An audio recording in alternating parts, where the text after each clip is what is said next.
Hello and welcome to Parc de Brios on Gower. My name's Dawn Thomas and I run the Gower Society youth activities for the Gower Society. Now this video is to introduce to you some of the locations we've got on Gower where we undertake activities with families. So I'm going to introduce you to some of those activities that you could do around Gower. We're lucky on Gower to have so many different habitats, including a variety of woodlands. Now one of the best times to actually visit a woodland is in the springtime. And you can do a lovely activity which helps you to introduce the trees around you, which is called Meet a Tree. For this activity, you need to find a tree that you can access all the way round safely. And you need someone to help you because one of you is going to be blindfolded and the other person is going to be the safety officer and in charge of getting you safely to your tree. So you're going to be taken to your tree blindfolded, and when you get to it, you're just going to try and meet it using your other senses. First of all, see if you can get your arms all the way around it and have a really good feel of the bark and of any moss or anything that's there. Next, reach up as high as you can. See if you can reach any of the lower branches. Then, go all the way down to the base of the tree and have a feel of the vegetation around it. See if you can feel anything different or any of the roots. Next, have a good sniff of the tree. And then finally, have a listen. Can you hear any animals scrabbling around underneath the bark? Or can you hear any fairies using it as a house?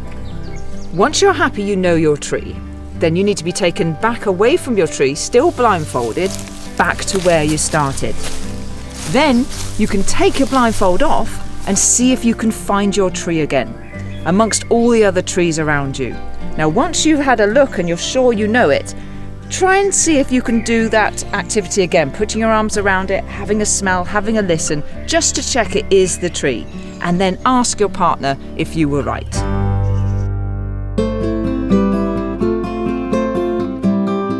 For this activity, you'll need to find a tree which has got a branch which comes down quite low that you can reach, but you can also get underneath it as well. You also need to find an old bed sheet. You need to place the old bed sheet underneath it, either by holding it tight or just laying it on the ground. And then we need to persuade the animals that are living in amongst these leaves to come down and land on top of your sheet. And the way we do that is to shake the branch.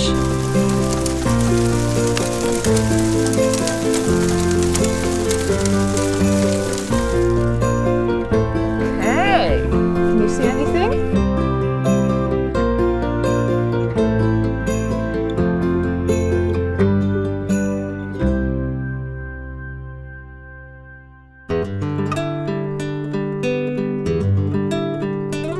At the start of the spring, just before the leaves all open in the tree to create that canopy above the surface of the trees, we actually have a small moment in time when those sun rays can come down to the forest floor.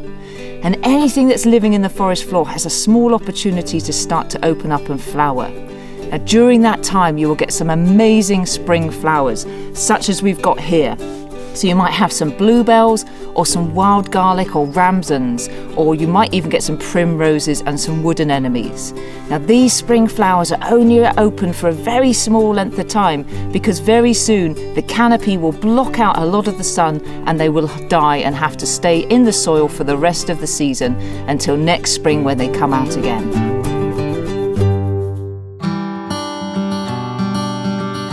If you want to find out what mini beasts are living on the forest floor, then you can set up a pitfall trap. Now for that, you need to find a location where you know the animals are going to be walking along the surface, and you need to dig a hole. Now that hole needs to be big enough for your cup to fit in and to sit snugly so that the ground is at the surface of your trap.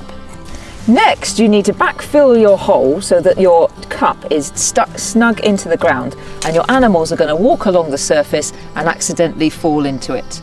Now, to make sure it's not going to fill up with rain, you might want to pick a leaf and put it over the surface of your trap so that it's hidden a bit and it will stop the rain from filling it and drowning your animals.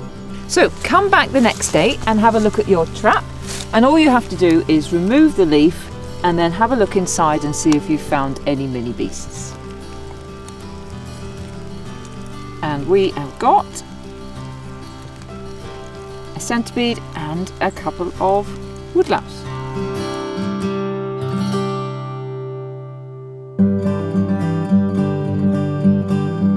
If you've got an area where you've got slightly longer grass, not brambles, but some vegetation, you want to find the animals that are living in there, then you can do some sweep netting.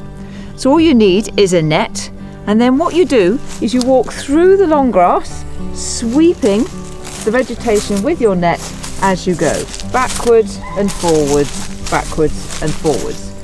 Once you've done that for a while, you just roll up your net, and inside it you'll find all the animals that were holding onto the grass have fallen into your net. Now they might fly out, or you might be able to look at them with a magnifying glass. Now I hope you enjoyed that introduction to one of the woodlands on Gower. If you'd like to know about more different habitats and activities around Gower, then keep a lookout for more videos that we'll be putting on the Gower Society website page. And also, if you'd like to take part in some Gower Society youth activities, then look on the Facebook and Twitter handle, because we'll be doing some more activities on Gower and we'd love to see you there.